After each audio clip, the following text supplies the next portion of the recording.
All right, and we are live. Welcome back with Murphy Mac to another episode of the Fitness Beginner Podcast, where we help you get started on your fitness journey. How's it going, everybody? Hope you're having a great week so far. We have a cool podcast topic for y'all today. We have an interview with Dr. Jim Walter. We're going to bring him onto the screen now. Here he is, and just to get started, just go ahead and just let everybody know, just a quick glimpse of who you are and what you do. Yeah, thanks, Murphy. And first of all, thanks for having me on. I appreciate the opportunity to be here with you and your listeners. As you mentioned, my name is Dr. Jim Walter. I'm trained. I have a PhD in cardiovascular exercise physiology, and I spent 10 years doing preventive and rehabilitative cardiology.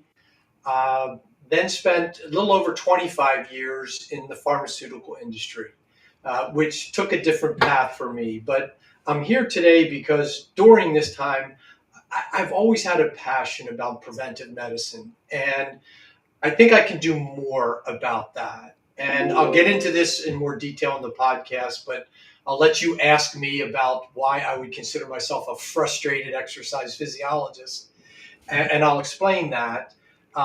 And it's because I think we need to try a different message for a lot of people to get on the fitness journey that you just talked about. So that's why I'm here. And again, thanks for having me as a guest. Absolutely. Thanks for joining. I always like to get to, talk to people that are, kind of professionals in their field just to learn more about, fitness as a whole. I tend to keep things on like a basic level just for the podcast, but when I have guests on, I like to, dive deeper into topics so we can get other opinions and get more detail on certain topics. So that's pretty cool. Yeah. A second ago, you mentioned preventative measures or medicine. And so I just want to get like, what is your idea of preventative? I think you said medicine or measures. I think you said Yeah. medicine. So what is your idea of preventative medicine? I know that's a wide topic, but Yeah, no, it's a very big topic and it's a broad topic. And I guess I'll start by answering that with, and I want to be clear, except for an unfortunate few, most people are born into this world with good health. We do know of genetic anomalies that unfortunately afflict some people, but that's not the majority of people. And so we're given, whatever your belief is, we're given this good health. And I believe it's our responsibility to protect that, to preserve that. I mean, the name of my company is the Institute for the Preservation of Health. So it even goes back a step before even preventive medicine. Preventive medicine, the typical definition is trying to um, minimize the risk associated with risk factors like high blood pressure, diabetes, high cholesterol, smoking, physical inactivity. And we do that to lower our risk for cardiovascular disease. And there is another term that you may not have ever heard of applied, but it's called primordial prevention. And that's the prevention of the development of risk factors. And that's where I'm going. I think it's our responsibility to do that. You're given this gift. If you were given a brand new car, or if you're a boater, you were given a brand new boat, you're going to take care of it. mm-hmm. And I think we as individuals need to do a better job of taking care of our own health and thereby preventing the development of diseases, and being a part of our own healthcare.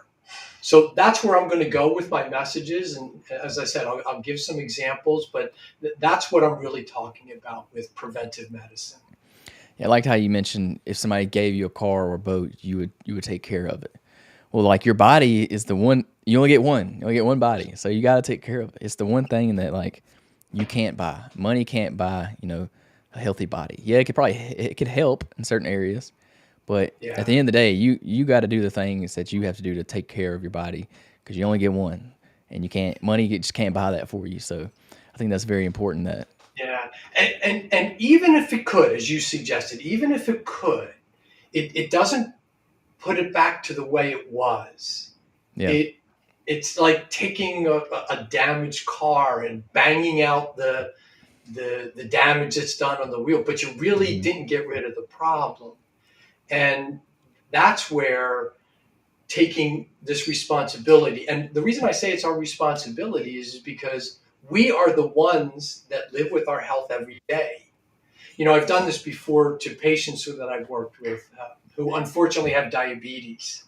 And I'll ask them, who's responsible for managing your diabetes? And they'll say, well, my doctor, my endocrinologist. And I say, oh, okay, really? They're like, yeah. And I said, all right, then let me ask you a question. How many days of the year do you have diabetes? And they look at me with this incredulous look on their face, like, what are you asking? And obviously it's every day. And I said, then how many days of the year do you see your physician or your endocrinologist? And it's, maybe 2, 3, 4 times a year, depending on how bad their diabetes is. And so if you have it every day and you only see a healthcare professional 2, 3, 4 times a year, who's really responsible for managing it? And that's a condition. I'm just saying now our health. It's our responsibility. As you said, one body. So it's really our responsibility to try to take care of it every single day. And that's what I'll get into more with my message about trying to encourage people to move more, because we're not really doing a great job with getting most Americans to exercise. Yeah, that's kind of the direction I want to go. You talked about moving more. You talk about daily movement a lot, and I think that's great. It's a great message to preach. And I was wrong in this a few years ago because I used to think like walking was was not enough. I was one of those people. I Right. was like, you got to do something more than just walking. But now I've completely like switched my mindset. Like I think walking is a great activity for the majority because most people can do walking. Like most people can. Most people are not going to Yeah. go to the gym, 5 days a week and work out, but they can go for a walk, 3, 4, five Yeah. days a week. So I think it's a great tool to use that pretty much most people can do, and it's great for daily activity, like you like to talk about. So yeah, I highly recommend people going for walking, especially for beginners. Start there before you try to Yeah. dive deep into running or going to the gym or whatever it is. So what's kind of your ideas around just daily movement, and Yeah. what are some Yeah. ways So, people can do that? and you're right. Walking is a wonderful form of exercise, and it's something that nearly everybody can do. But what then limits people who can do it and want to do it is time. We're so busy that I can't even find time to go for a 30 or 45-minute walk during the course of a day. And let me take a step back and then go into this frustrated exercise physiologist concept.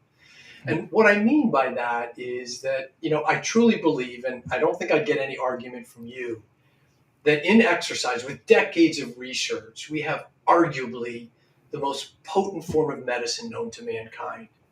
It impacts, we thought originally it was just really associated with cardiovascular type diseases. Now we know it impacts almost any kind of chronic disease in a positive way. But if you were to go onto the CDC, the Centers for Disease Control and Prevention website right now, and put in US physical inactivity, you'd learn that 25%, a quarter of Americans, are completely sedentary. So that's nearly 100 million people, since we're about almost at 400 million people in the United States. And then as much as 60% don't meet the definition of what is considered exercise. And that's also put forth by the CDC. 150 minutes of moderate to vigorous physical activity each week. So here we're telling people the most potent form of medicine, and most people don't do it. And me and you and others can continue to promote this. And by the way, I would love for everybody to exercise, but most Americans don't. So we can continue to do more research, to continue to define the type, intensity, duration, and frequency that people need to do and put it out there. But in 50 years, we haven't changed the amount of people that do it. So my message is so what I'm trying to do is just change the message. So if we can't get people to exercise, How about if we just start by simplifying it for everybody and just getting them to move more? People say, okay, that's great. That's something like taking the steps instead of the elevator. Right. And maybe parking your car further in the parking lot and walking it. Exactly.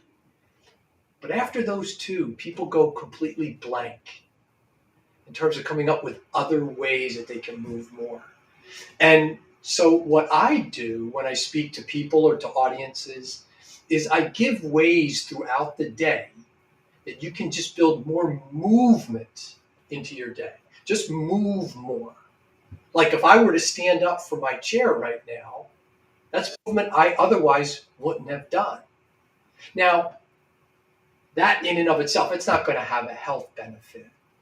But my message is to get people to build, and I'll give more examples as we go on, but give specific examples of how you can go through your day and not need to designate time, but change what I like to say is re-engineer your day so that it would include movement where you otherwise might be sedentary. And that's what I'm talking about, moving more. Providing a suggestion that everybody can do that can get them on a path to moving their body more, which hopefully could eventually lead to exercise, but at least doing more than they currently are. So I've always wondered this. So why do you think people choose not to exercise? You just mentioned like people know they need to do it. It's the best. You said it could be the best medicine that's known to man that's out there, and everybody knows this at this point. Like there's tons of research that goes into it, but yet people still choose not to do it. It's kind of like It's kind of like I compared it to like smoking cigarettes. Everybody knows smoking cigarettes is terrible for you, but yet people still do it. Like I don't understand. I can't understand that. I don't get why people don't do that. I don't know. So why are people like just actively choosing, not to work on their health? I mean, they don't it's going to get to the point to where they're basically dying, and you don't want it to get to that point, and that people will get to that point before they take it seriously. Before like, oh well, maybe I should start exercising. Like, how do we get people to close that gap? Like, not wait until it gets to that point. Like, we need to start exercising now, and not wait until it's absolutely critical. So I think there's a couple of there's several reasons to answer your question. I'm going to focus on two. The first one is people say, I don't have time. Mm-hmm. And then the second one is it's too hard. I'm not ready for that. So let me start with the second one first. And that's where I'm really trying to simplify things. So you exercise. You're in good shape, correct? Correct. So if I were to suggest to you to go to Nepal next week and climb Mount Everest next week, are you ready for that? No. No.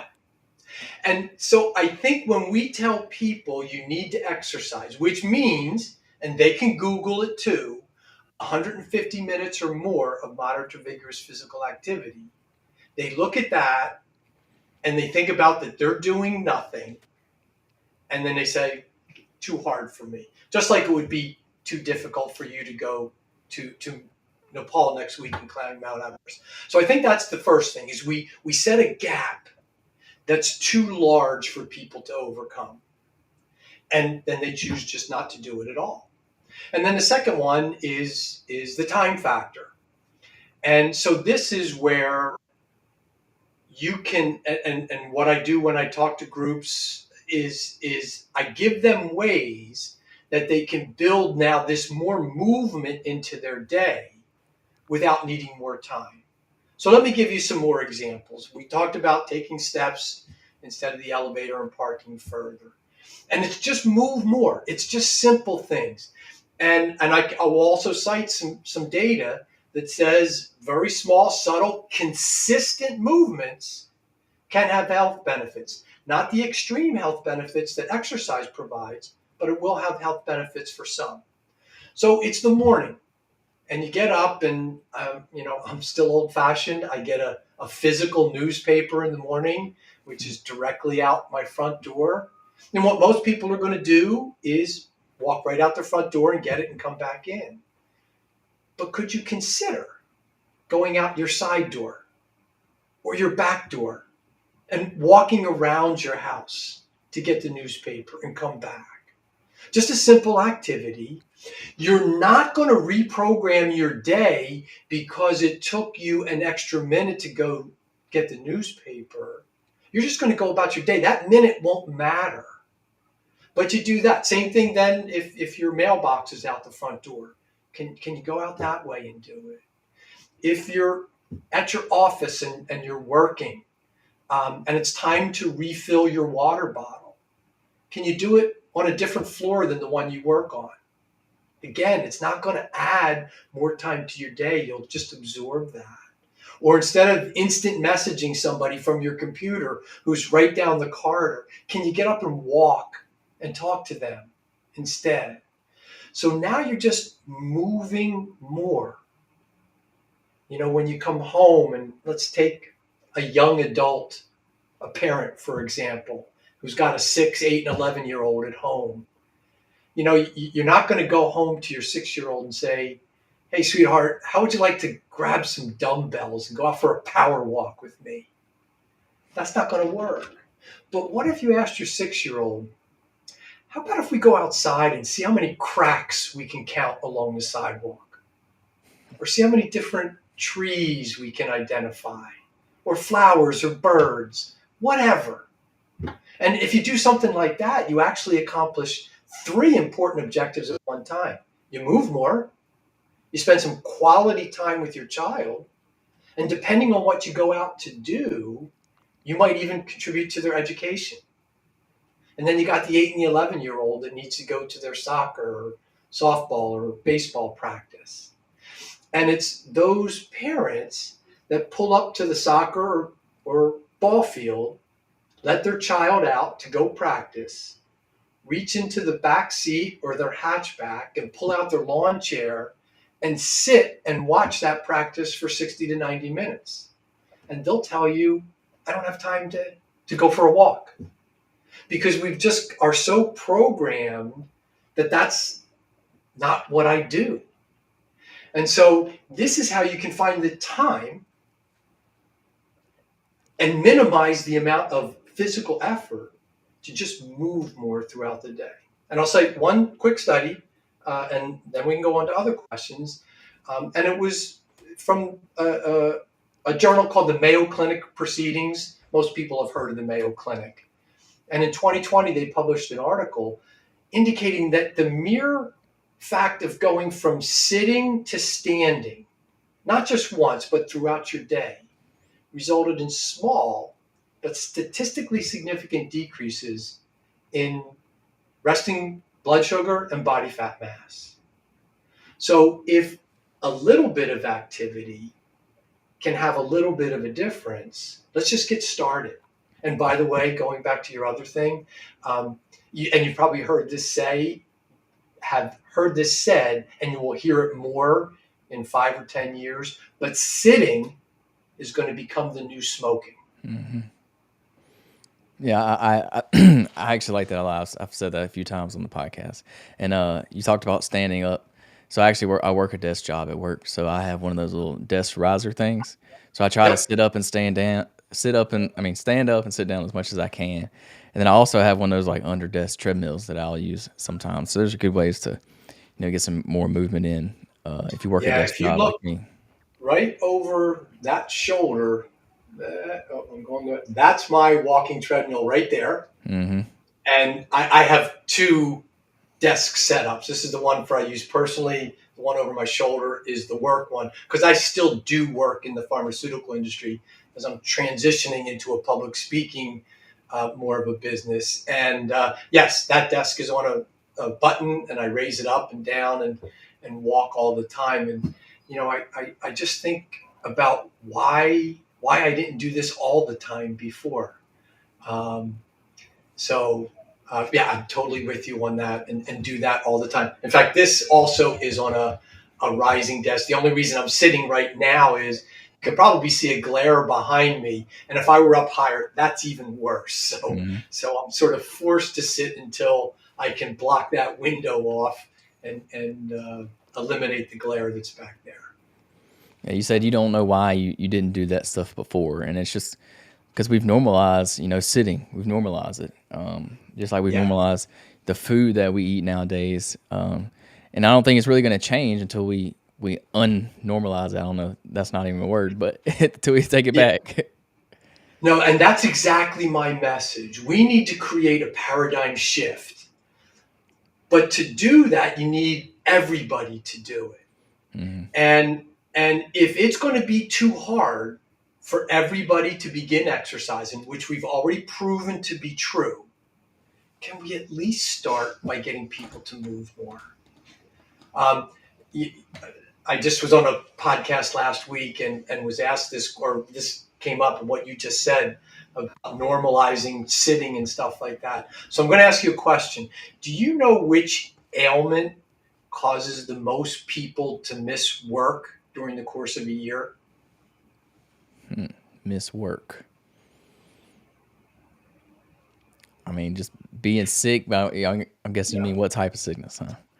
No, yeah, and it's not even a sickness. It's low back problems. Low back problems cause more people to miss work during the course. Now, why did I mention that to you? Because of what you just said a moment ago. Biomechanically, we are not designed to sit. We are designed to be upright.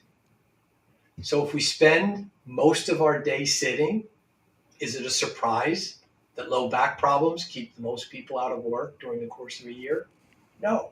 And so, in addition to the overall chronic health benefits that you get from going from sitting to standing throughout the day, it's also going to help our biomechanical stature as well. I agree. So you said you work in the pharmaceutical industry. Yes. So, but you like to talk about more natural preventative ways of, like you said, preventative medicine. So Yep. what is that overlap between preventative medicine and the pharmaceutical industry? So how do you like? What is your belief on that? Since you see both Yeah. sides of the spectrum, where do Yeah. you sit? I know at some point, like you have to use pharmaceuticals at some Yeah. point, but we want to try to prevent that as long as possible. At least Yeah. that's how I understand it. Yep. But Yeah. nowadays it feels like doctors just throw medicine at it. So you come to the doctor, you're gonna walk out with a pill. That's how it Yeah. seems nowadays. So what is Yeah. that like fine line So there? Like how do we what's the question? How do we how do like we marry those yeah, things up? yeah. Yeah. Yeah. No, I know exactly what you're asking. So, and I'll give you a couple of stories to answer that question. Um, First of all, I would totally concur with what you just said. That um, what pharmaceuticals do, most of them, is to help alleviate a problem that we've already caused. What our message, mine and your message, is about preventing those things from ever happening to begin with. But it's sometimes biology is just stronger than what we can do. And so, for example, I I am. If I stood up and saw you, you'd see I'm thin, I'm healthy, I exercise, not as much as I used to, but I take medicine for high cholesterol. Why? And this goes also now another story to tell you what's my incentive for trying to get people to do this is that my father died when he was age 45, and he died from heart disease, and that's what's really driven me to say, okay, Jim, you've done the prevention rehab, you've been in the pharmaceutical industry, you know, retiring is next, but I'm not ready to do that until I get this message out, to look to try to create this paradigm shift with people. And so the way I really learned all of this was back in my late 20s, early 30s. I ran six marathon. No, I'm sorry. I ran four marathons in a period of 7 months. Now, I don't say that to impress anybody. It probably wasn't very smart, especially because of the Achilles tendonitis that I developed after that. But anyone that does a high volume of exercise knows you do have to feed your body correctly when you're doing that. You can't be eating at McDonald's and snacking on potato chips and pretzels. You just won't be able to train appropriately. And after those 4 marathons, I had my cholesterol level checked, and it was the highest it ever was. And I knew then that biology and what I inherited from my father was truly having an impact. So I needed help.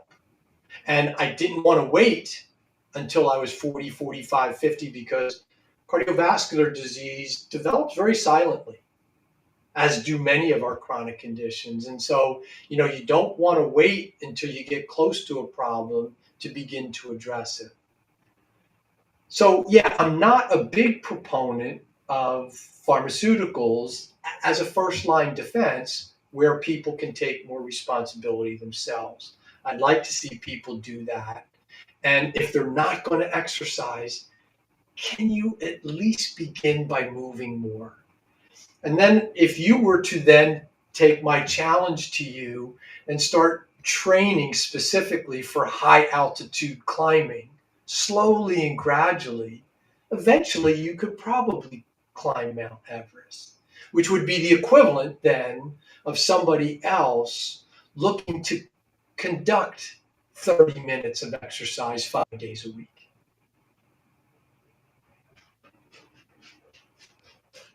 So are you still there? It started. Yeah, I'm here. I'm here. Okay, sorry. That's okay.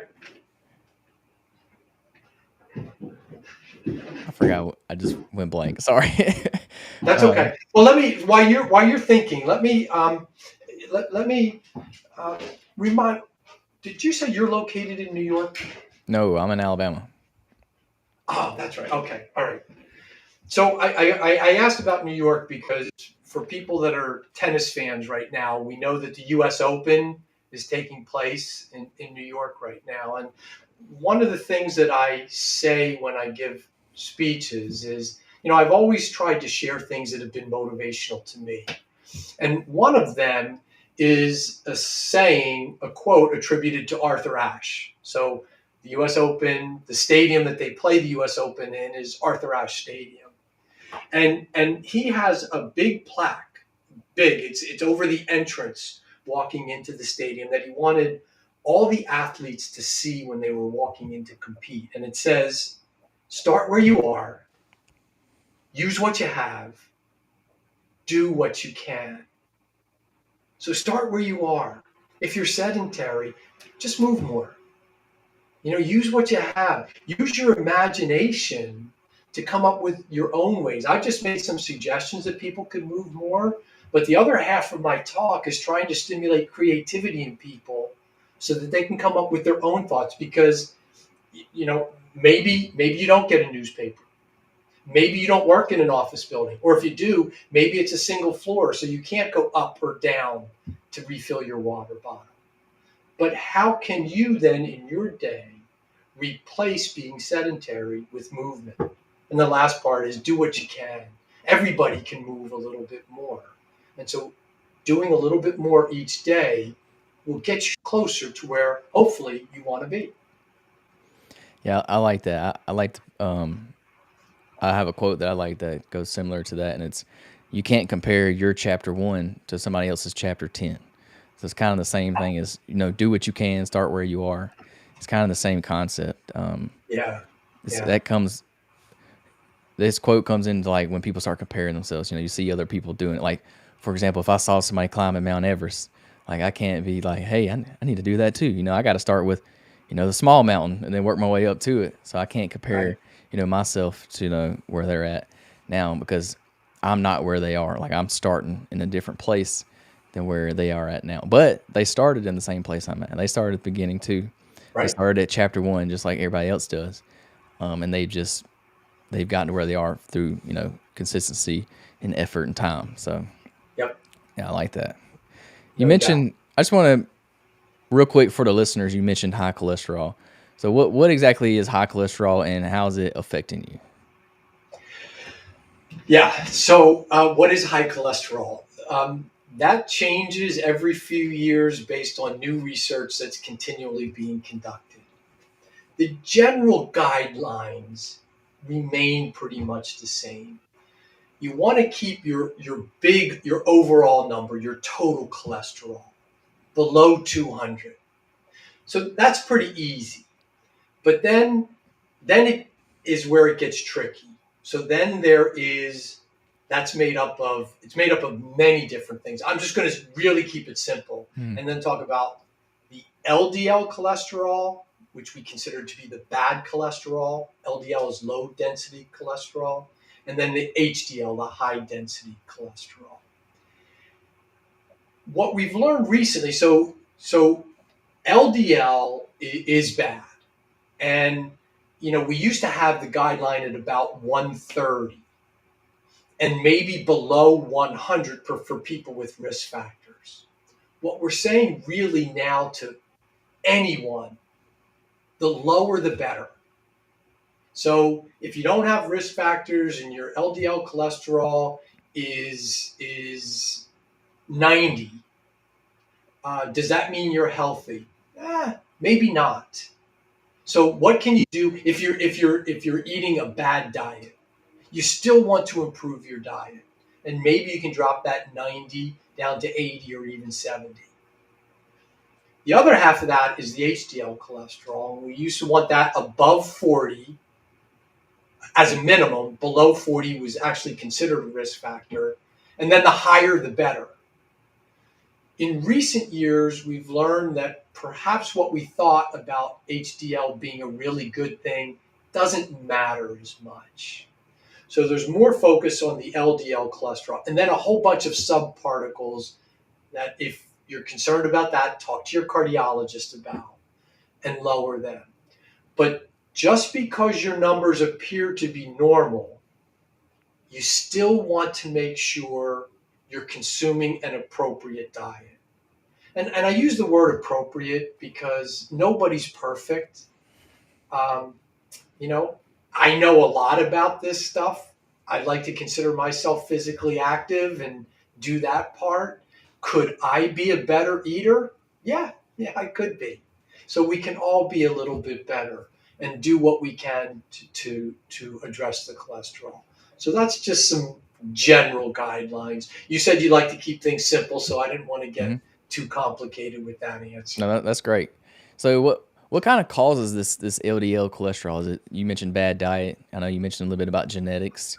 So is that how you kind of develop it? Lack of exercise, bad diet, genetics, or is there something like specific that would cause you to have this? For the majority of people, um, the modifiable risk factors that we can have an influence on primarily through better physical activity patterns, better nutritional patterns, better management of stress are cholesterol, diabetes, and hypertension. And there's more, but Mhm. those are the main ones.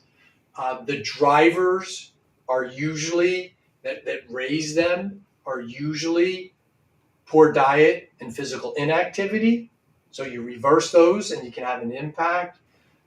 But then biology does come into play, as I mentioned, the personal example about me.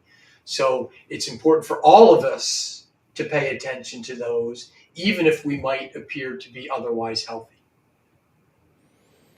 So I want to switch gears a little bit. You talked a little bit about you're doing some motivational speaking now. So Yeah. so what does that look like? What are you talking on, and how did you get into kind of motivational speaking? Um,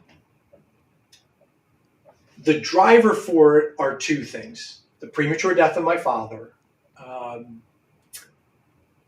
I I was also, believe it or not, he was 45 years old. Somehow he managed to have 8 children before he passed away. I was 13 years old. My youngest sister was one. And children that young shouldn't lose a parent because of things that they can have an impact on. Accidents are going to happen and uncontrollable diseases will impact some people. But for the vast majority, we can control that. So, um, that was one of the drivers. And then I've been fortunate enough that I've been given the opportunity this years ago, uh, and then even more recently. But I gave a talk at my former high school to the National Honor Society. And when I got up there, and you can probably tell I'm a storyteller. I like to tell stories, and I like to use the stories to help reinforce a message. And so afterwards, and then a second, and I almost don't want to mention this because it might sound like I'm bragging, but um, I went to an undergraduate to the University of Delaware, and my PhD is from Temple University. And I was honored 10 years after I graduated from Delaware with a Distinguished Alumni Award. And so I needed to present then at the convocation ceremony for the College of Health Sciences. And so I mentioned those two things because I gave speeches, and they were more directed towards National Honor Society and college graduates. But I used the stories and included messages within those stories. And I had people come up to me afterwards and say things like, I really enjoyed that. That was fantastic. One person I can remember saying, I could have listened to you all day.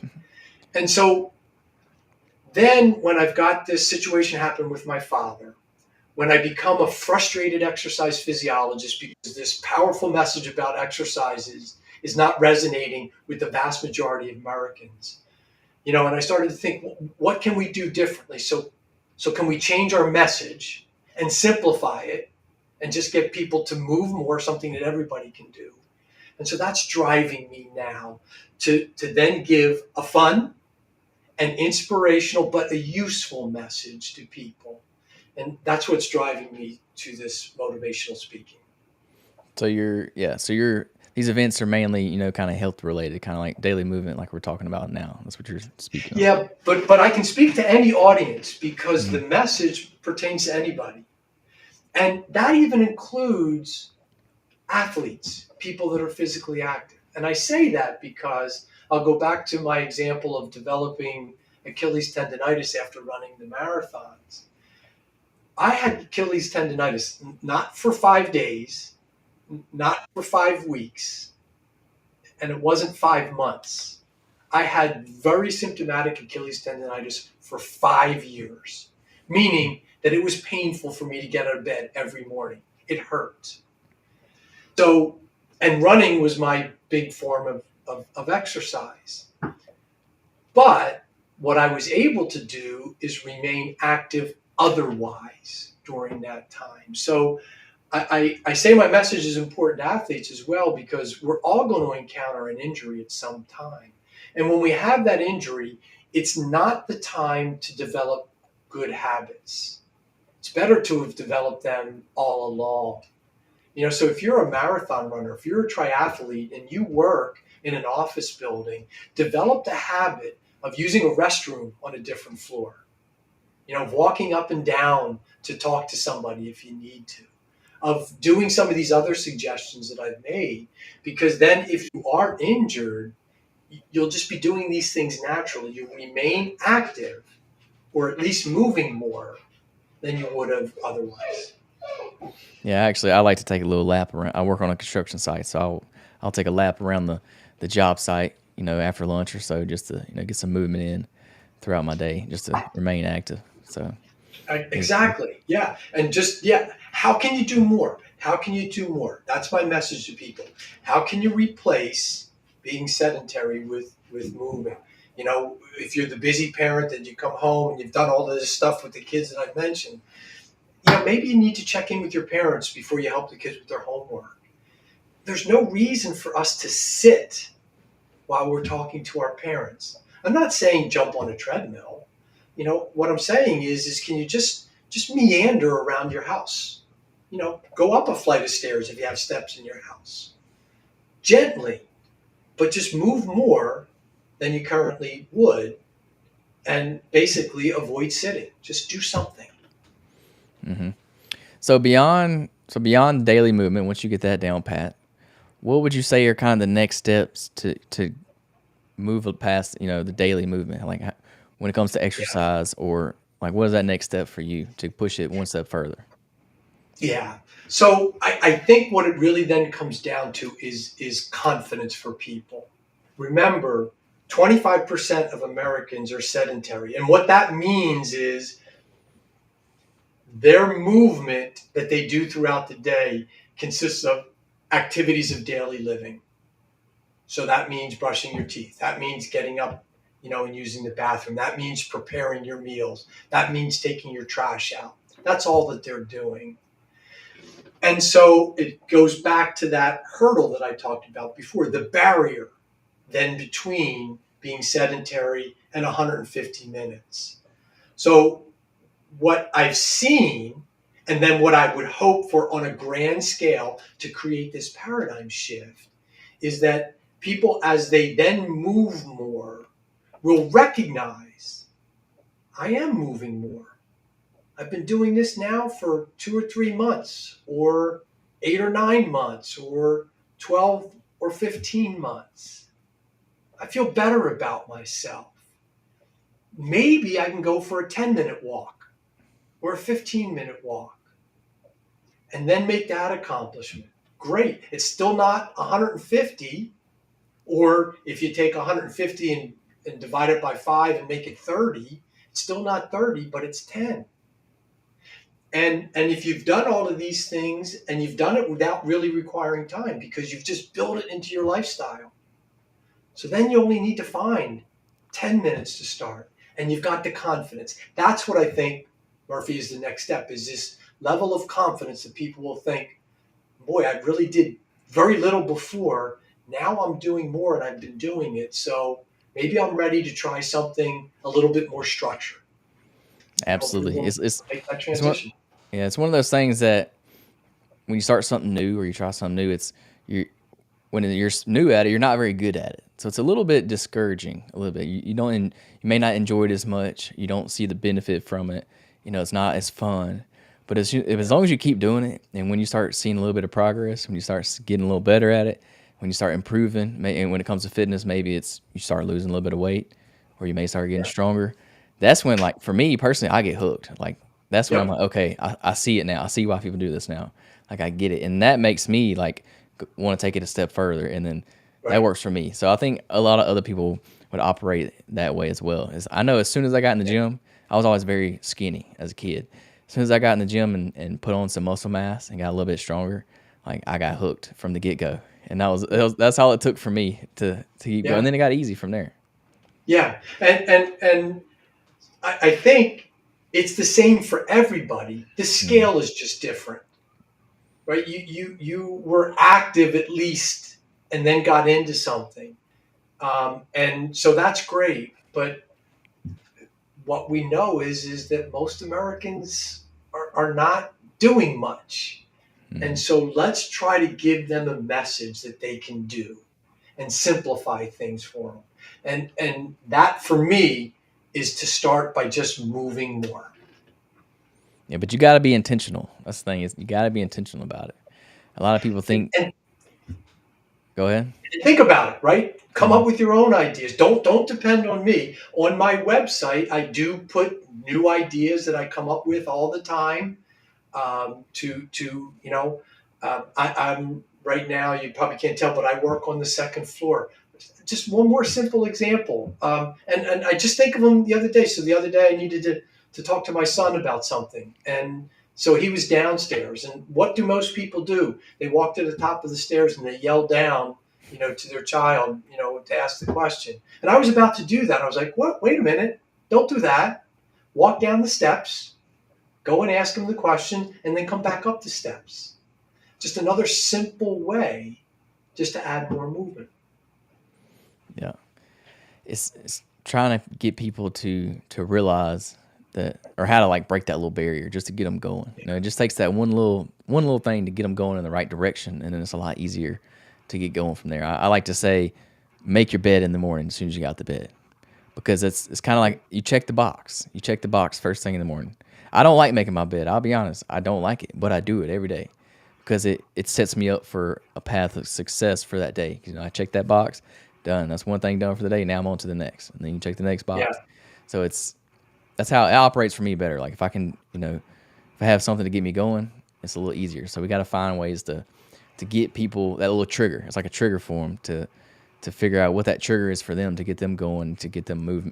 moving. Because And go ahead. so let me add to that. So let me add to that because that's a perfect, and I do the same thing. But let me add to that. So, you make your bed. Some people might just walk to the end of the bed and flip their covers up and let them fall. But I would say go on the one side of your bed, pull the sheets up, walk around to the other side of the bed, pull those sheets up, put the pillow on this side, walk around. Look for a way to take that simple activity and just add the 10 steps that it creates to go around, and then the 10 steps that get. Those are 20 steps that you wouldn't have done that day. Mm-hmm. And it's not going to take you any time. So you're right. Start, and that's a simple way to. In fact, I'm going to have to make a video about that now to put it up on my website because I just thought of that one. So thank you for the idea. Oh, absolutely. I do the same thing. When I hear other people have good ideas, I have a list on my phone. I write it down, and I use them on the podcast. I do that all the time. Yep, yep. I learned a long time ago from I forget who it was, but a well recognized public speaker. They said, steal shamelessly. And that sounds bad, but it's actually very good because you have to remember that really nothing that you and I are coming up with, we are the originators of. And the people we heard it from, they weren't the originators either. And the people they heard it from weren't the originators either. So, but then by sharing a message you learn from somebody else, that you're actually paying a compliment to that individual. So, and I do. I look and on my website, I ask for people to send me ideas that they have come up with to add more movement to their day, and I'll be glad to post them up on my website because I'm not the be all end all of ideas. Yeah, there's a quote out there that covers this exactly. It's like good artists take and great artists steal or something like that. It's something I can't remember what the Yeah, quote is, but it exactly what you're talking about. yeah, yeah. Let me. So since we're on the quotes, I'll also share a couple of them from a person that we've all heard of, Albert Einstein. As I said, I'm trying to get people to think differently, re-engineer your day. And one of the quotes he's known for saying is, "Imagination is more important than knowledge." And that's good for that thought process. But then I saw another quote that he also said. He said, "Nothing happens until something moves." So nothing happens with our body until we move it. And, that's taking a quote from a legend and applying it in a very simplistic manner. Hmm. So when it comes to fitness, there's this concept of all or nothing. I know you definitely preach against this, but like what how do you address people with that mentality, the all or nothing mentality? Like if I'm gonna do it, I'm gonna do it all in, or if I can't do it all in, then I'm just not gonna do it at all. I know this is a big one in fitness because you don't have to be perfect every week. Like you said, it just takes Yeah. a little bit of daily movement. And if you miss one day, that's okay. Like you can do it the next day. So how would you address Yeah. the all or nothing mentality? Yeah. Now I could be wrong about this because I think about that, and the other old saying, "No pain, no gain," kind of a thing. That's bad, by the way. Hmm. That's bad because pain is a signal from the body that something is wrong. Um, so maybe a little bit discomfort is good. But yeah, throwing it all in, I think I could be wrong about this, but I think that we generally hear that probably from athletes, probably from competitive people.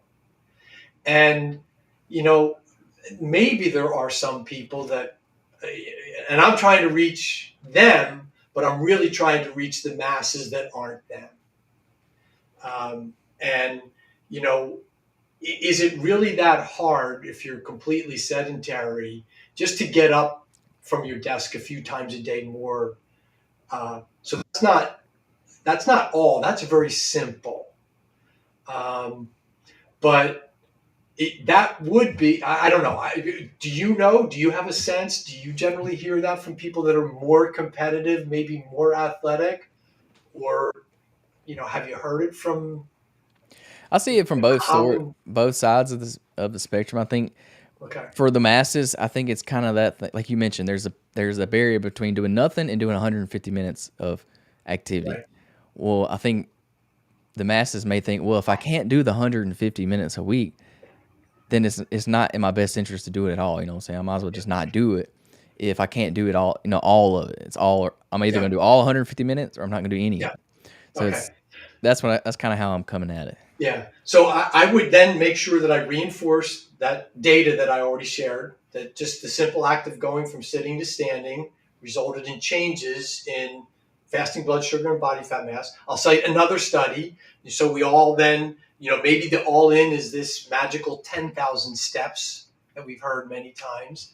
But there was a study published in the Journal of the American Medical Association just a couple of years ago in 2022 that indicated that adding an additional 2,000, now it went up to 10,000, but starting with an additional 2,000 steps per day resulted in 8 to 11% fewer deaths and less heart disease and cancer.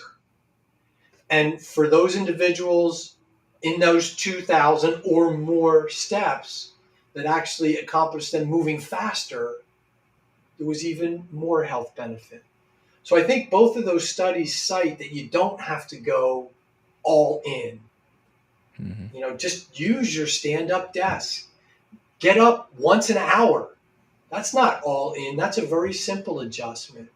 And then after you get comfortable with that, can you get up twice an hour? And then can you get a walking desk and maybe turn that on for 15 minutes of a conference call and then add a little bit more. I think there's a lot of ways that you don't need to go all in, but you can make the subtle changes. And the rationale would be is there is scientific data to suggest that there's health benefits from doing that. And I've got other articles. I've got a pile of them behind me on the desk, some which I've read, some a lot more that I still have to read. And I could cite a lot more, but there are significant health benefits to the simple things. Mm-hmm. We gotta change people's mindset of instead of all or nothing, it should be something is better than nothing. You know, Something something's better than exactly, nothing. I think that's kind of the better way to think about it, the better mindset to have around exactly. it. Mm-hmm. So Love the wording there. yeah, so if someone's listening and they feel a little overwhelmed and inactive, what is the very first step that they could take today? You know, to start improving their health. Just add one thing. Add Mm-hmm. one thing. So, well, today they've probably gotten their newspaper in their mail. If they're going to call on somebody and talk to somebody a little bit later, just don't sit while you're doing it. And just stay in your living room. Don't even meander around the house, but just be standing and just take some steps. Just walk forward, walk backward. That's just one thing. If you're watching the baseball game tonight, um, instead of watching the TV commercials, every commercial, get up and go refill your water glass and then come back. By the way, if you do that, it's going to cause you to have to go to the restroom more. So now you're going to have to get up to go to the restroom. And if you happen to live in a house that's 2 stories high, use the restroom on a different floor than you're on. Those are just very one, and that's a beautiful question, Murphy, and thanks for asking that because that's the message I think that we're both trying to suggest for a lot of people. Other people, they're trying to ramp up from 150 to 300 minutes. That's great. But for this large majority of people, just do something simple. Just change one thing tonight before you go to bed. And then tomorrow, maybe add a second thing. And then just look for ways. Just become your own, challenge yourself to come up with a new way that fits into your lifestyle, your environment, that you can replace being sedentary with some sort of movement. Yeah, I like that answer. Just add one thing. I always like to say you just need to do more than what you were doing yesterday. So like Right. if you're not doing nothing, then don't try to commit to go to the gym 5 days a week because you're probably not going to stick to that. It's not necessary. Just start with one day, and then once you get used to that, then you can go to 2 days. Start add one thing, like I said, just one. Don't try to do too much because then people get overwhelmed and they get burnt out after a while, and they haven't built a habit around it yet. So it's hard for them to stick to it with it being so new. So I like your answer. Just add one thing, and then build on that. Add another thing down the road, and then add another thing after that. So I like that answer a lot. I want to emphasize the one word that you just said that's critical to this: habit. That's what we want. We want to make it a Hmm. habit. I don't any I shouldn't say anymore. I rarely use the restroom on the floor that I'm on in my house. To me, I just automatically go to the stairs, and since I'm up on the second floor, go down to use the bathroom.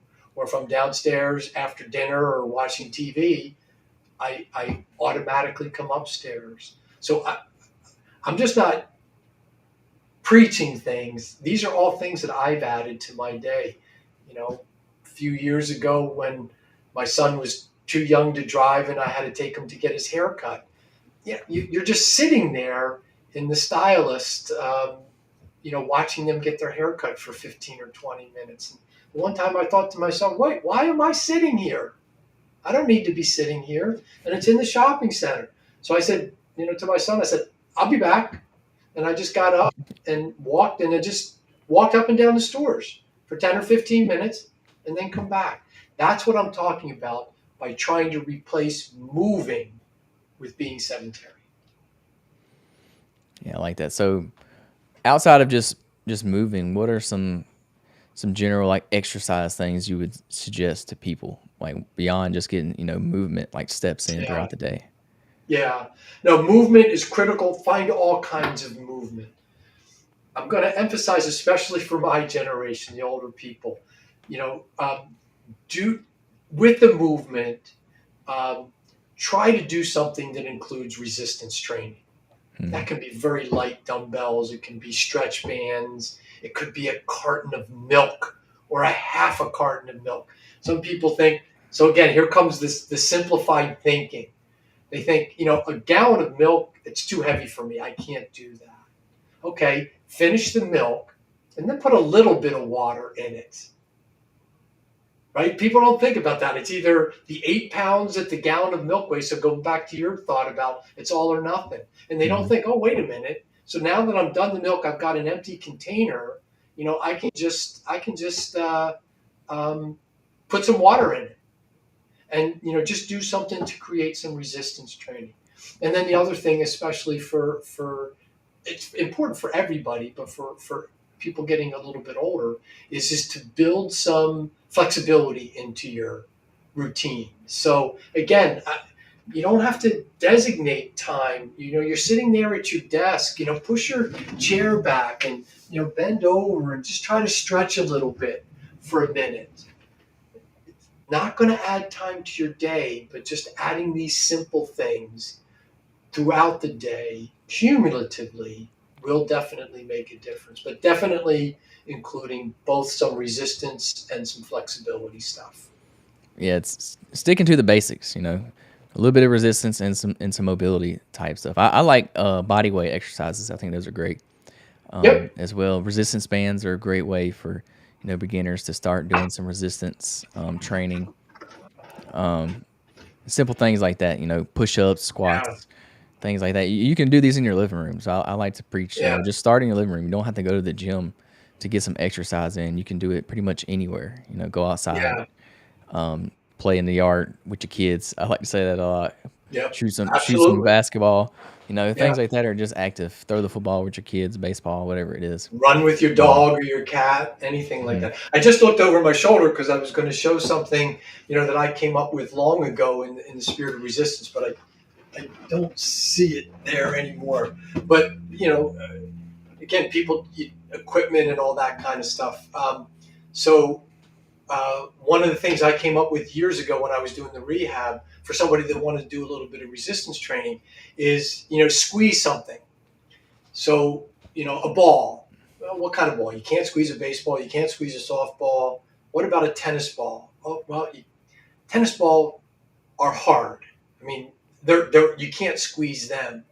So what I did for this one person the one time is I took a can of tennis balls, and I want to say that this with caution, I did this for them, but I took a can of tennis balls and a utility knife, and I took one tennis ball and I basically made a slit in it and cut it in half. And then the second tennis ball, I took it and I made a slit in it and cut it less than half. And then the third one, I just put a little bit of slit in it.